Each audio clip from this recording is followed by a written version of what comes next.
Actualidad Radio, la información nunca sonó tan bien. Creo que sí, lo vamos a hacer con buenas noticias realmente, porque el precio del petróleo estaba la semana pasada alrededor de unos 66, 67 dólares el barril.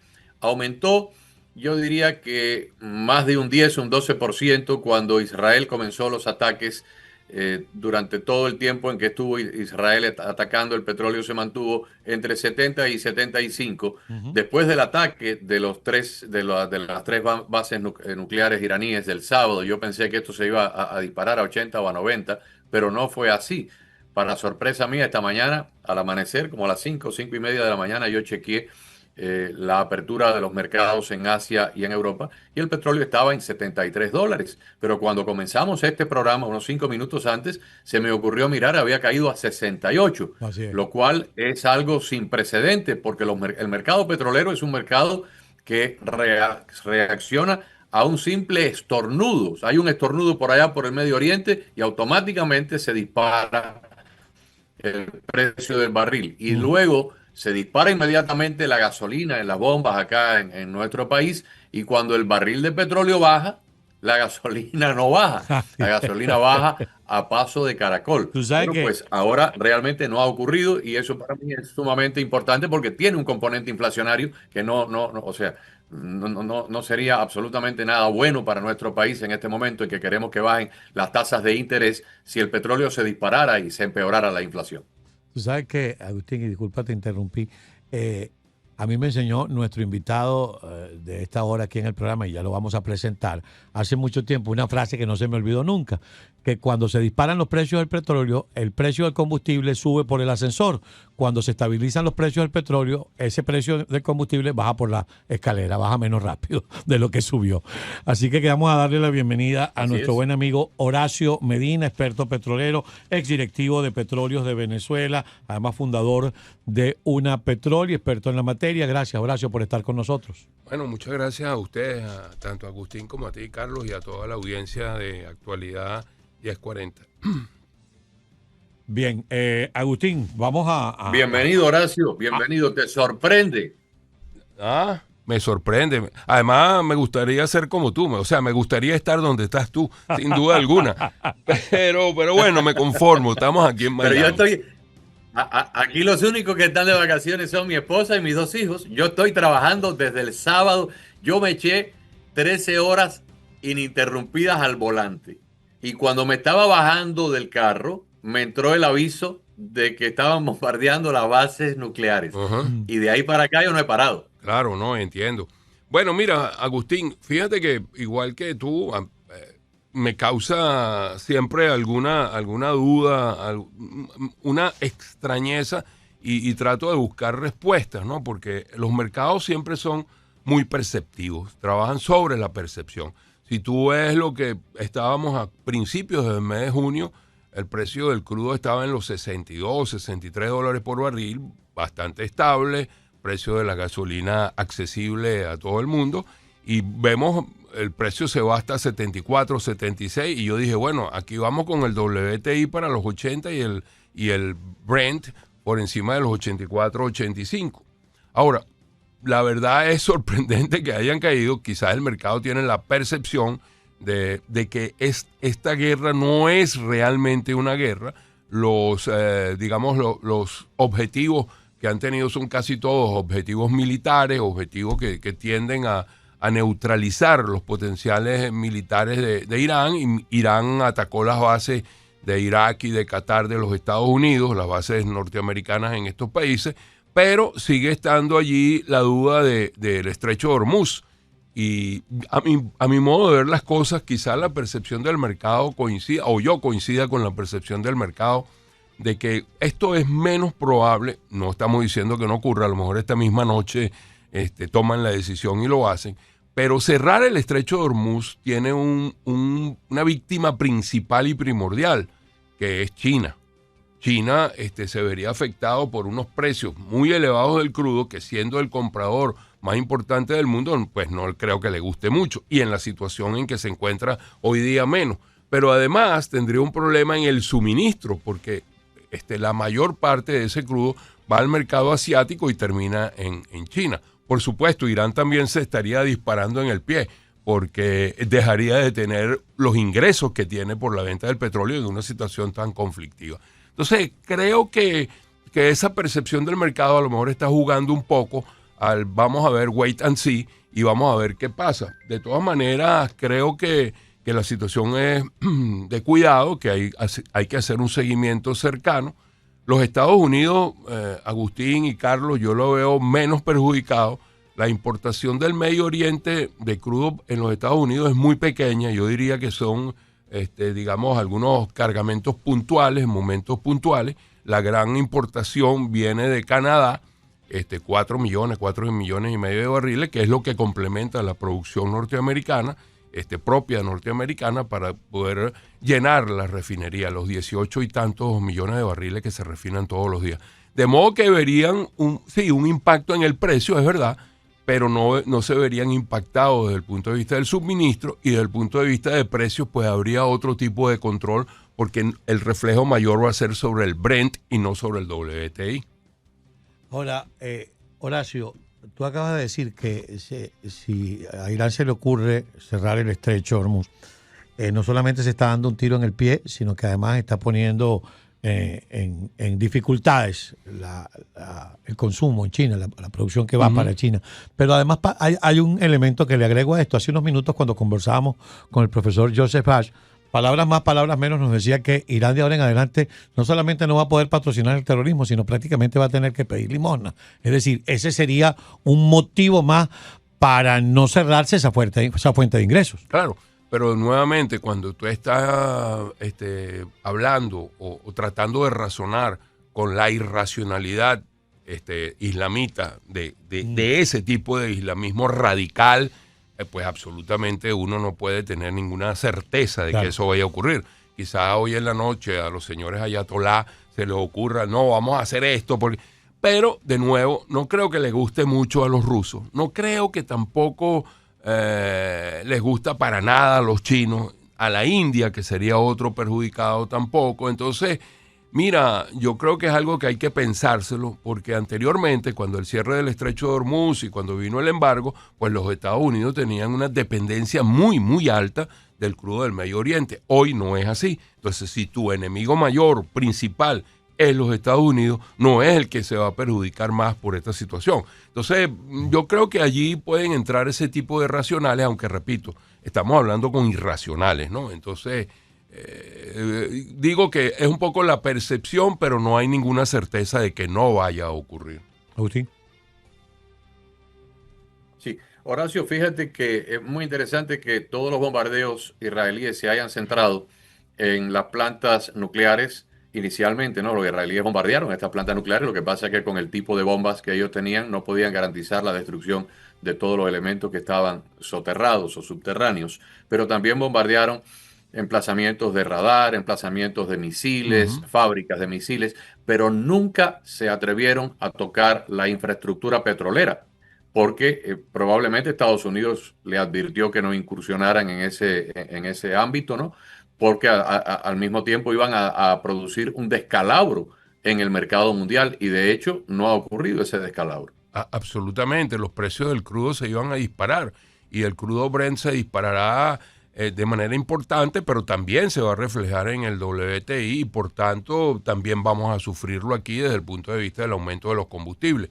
Sin duda alguna sería, quizás menos que el alto impacto que tendría en Asia, en India y en Europa, pero lo veríamos, lo sufriríamos también. Así que yo creo que es otro momento, distinto a los momentos anteriores donde esto ocurrió, de hecho, y como ocurrió también aquellos bloqueos y aquel embargo petrolero, que dicho sea de paso, recordarle muy bien a los Estados Unidos que en esos momentos Venezuela siempre estuvo del lado de los Estados Unidos, aun cuando era miembro de la OPEP, y dijo no nos sumamos al bloqueo. Entonces, a ver, hoy en día, afortunadamente o desafortunadamente para los venezolanos, pues la influencia de Venezuela en el mundo petrolero es prácticamente nula, a pesar de que algunos quieran aumentarla para decir que es el suplidor que necesitan los Estados Unidos y que hay que negociar con Maduro. Esa es otra tendencia, esa es otra película que no vamos a mezclarla, ¿no? Sí, pero Horacio, qué bueno que mencionaste el tema venezolano, Agustín y amigos oyentes, porque recuerdo a mucha gente diciendo que antes de la llegada de la dictadura venezolana, cualquier conflicto que se produjera en el Medio Oriente, primero Venezuela no tomaba partido por ninguna de las partes, número uno. Número dos, era ese proveedor confiable que cuando se producía un conflicto aumentaba su producción para la estabilización de los precios, para evitar que se produjera una crisis de precios en Occidente. Hoy no solo no es confiable, sino que es aliado de quien ha generado el conflicto, lo cual lo convierte en un problema de seguridad comercial y de seguridad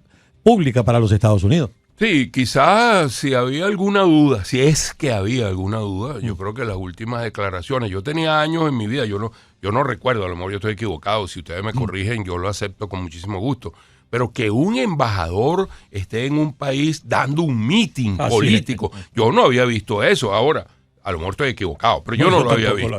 Entonces, eso son evidencias muy claras, el hecho de que el propio país haya aceptado que en Venezuela se ensamblan, se hacen, se terminan, se manufacturan misiles iraníes para los drones y todas estas cosas. Bueno, mira, yo creo que la suma aquí sí es verdad que 2 más 2 tienen que ser 4, no hay ninguna otra duda.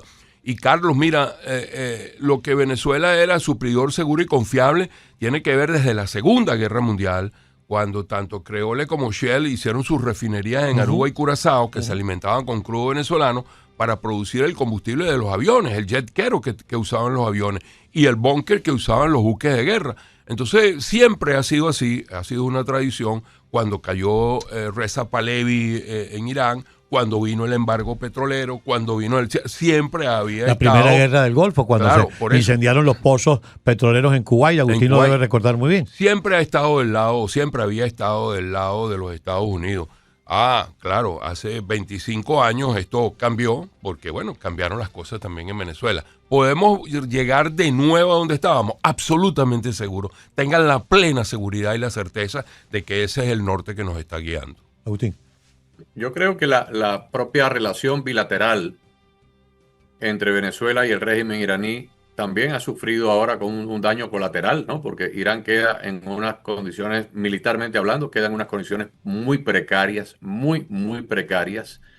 Yo me imagino que si Irán tenía alguna capacidad de influir en países de América Latina con algún recurso, con el dinero en efectivo, ahora eso se va a ver disminuido porque Irán necesita esos recursos para poder reconstruir mucho de todo lo que ha sido destruido internamente por los bombardeos israelíes. Así que yo creo que esta situación, inclusive más allá del conflicto y del diferendo entre los israelíes y los iraníes, tiene a su vez impactos para otros países que fueron aliados de Irán en su momento. Sí, yo creo que se debilita de manera importante además el apoyo, porque el diluente que estaba recibiendo Venezuela para la producción de sus crudos extrapesados, que ya no venía se había paralizado esa llegada, había Chevron como parte de pago, venía ahora de Irán otra vez. Nuevamente se había reactivado esto, pero también el envío de algunos buques de gasolina que eran mezclados con la malísima calidad de gasolina que se produce en el país, que dicho sea de paso, esta mañana se paró completamente la refinación en la refinería de Cardón. O sea, lo poco que hacían hoy se paralizó, no sabemos cuáles son las consecuencias ni el alcance, pero está paralizada. Y entonces lo que tú dices es cierto, no creo que vaya a venir diluente de Irán a Venezuela, no creo que vaya a venir gasolina de Irán a Venezuela, porque en estos momentos la situación es precaria en ese país, y además la amenaza que se cierne, porque también no olvidemos que han habido ataques en declaraciones nada amistosas con relación a Israel, y bueno, todas estas cosas suman. O sea, yo creo que más de uno debe estar sacando las cuentas en el régimen de Maduro. Permítanme leer un titular que dice: Estados Unidos pidió a América Latina definir de qué lado está sobre la situación de Irán e Israel. Hoy en día es una gran oportunidad para que los países en la región se den cuenta de qué lado van a estar. Si apoyar a un régimen que es patrocinador estatal del terrorismo o qué postura van a tomar, expresó una alta funcionaria del Departamento de Estado. Un dardo para Brasil, Colombia y Venezuela. Así es. Bueno, y Nicaragua. Y ¿verdad? le llega, chico, no es que me sorprende, pero de alguna manera dije, bueno, este señor ¿para dónde va? Porque Chile también dio ciertas declaraciones un tanto ambiguas, más del tono de una suerte de izquierdismo medio trasnochado. Agustín, no sé si las leíste. Sí. Por supuesto, y los aliados históricos, ¿no? Que condenan enérgica y vehementemente la agresión imperialista de los Estados Unidos, pero de ahí no pasa. Horacio, cambiando un poquito el tema, mirando hacia el futuro inmediato acá en los Estados Unidos, hay algunas cosas pendientes que queríamos conversar contigo también desde la última vez que estuviste con nosotros. Por ejemplo, la situación del famoso oleoducto XL, que se estaba construyendo ya bastante avanzado, pero que cuando llegó el presidente Biden suspendió la construcción, quitó los permisos y todo eso quedó en veremos. Leí hace poco tiempo que quizás la propia compañía la compañía inversionista que estaba construyendo eso, pues a lo mejor ahora no tendría el deseo o las finanzas para retomar la obra. No sé cómo ha quedado eso, si Sí. se dañan esos ductos, esos tubos, esas tuberías en 4 o 5 años que llevan ahí olvidadas. Y te voy a mostrar algo en la cámara para que lo veas. Por supuesto, a los que no nos están viendo, si no nos están escuchando, les voy a decir de qué se trata. Cuando yo fui a salir de viaje de Miami el viernes por la noche, llené el tanque del vehículo familiar en que siempre viajamos fuera y eché la gasolina regular a $3.19, 3.19. En el camino, después de unas 500 millas, tuve que volver a llenar el tanque y a la orilla de la carretera I-75 la logré encontrar a 3.09. Pero al llegar a donde yo estoy, ya estaba prácticamente necesitando volver a llenar otra vez y mira a cómo la eché anoche. Ahí Sí. está. 2.67. Claro. Seguramente la forma que llega la gasolina a ese lugar donde tú estás tiene necesariamente que ser por poliducto, o sea, lo cual abarata de manera significativa el costo del transporte. Recuerda que para Florida todo viene por vía de barco, vía tanquero, que llegan aquí a Port Everglades, y ahí hay el centro de distribución hacia el sur de Florida. No hay una forma de conexión directa vía Yo dije que a poliducto. nosotros nos marcaban con el ganado. A esto se la vendemos cara. ¡Chin! Y nos ponen. No hay facilidad de poliducto. Ahora bien, creo que también tiene mucho que ver quizás con los impuestos estatales, los impuestos municipales, y depende de dónde sea. No trato solamente tratando de argumentar porque no sé exactamente. De explicar, claro. No De sé explicar, porque exactamente. estamos dónde hablando de está. 52 centavos de diferencia Claro. por la misma Sí. gasolina. La que yo eché en Miami fue Shell y la que eché anoche fue Shell. La Claro. misma gasolina, del mismo octanaje, de la misma marca, de la misma empresa, 52 centavos más barata por galón. Sí, igual aquí uno ve algunas veces esos fenómenos. Yo veo en algunas estaciones de servicio en Broward, veo precios totalmente discordantes, con diferencia de hasta 30 o 35 centavos en el mismo Broward.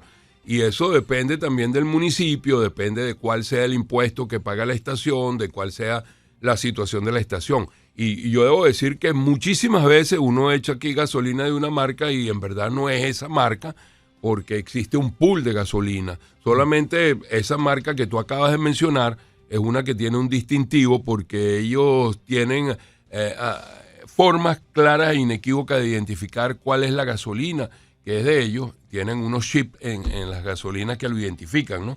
Esa marca en especial y en particular. Pero sí, la diferencia, Agustín, puede deberse a muchas situaciones. Uno va, por ejemplo, a Houston y uno encuentra 35, 40 centavos menos que lo que haya en Florida en términos promedio, ¿no?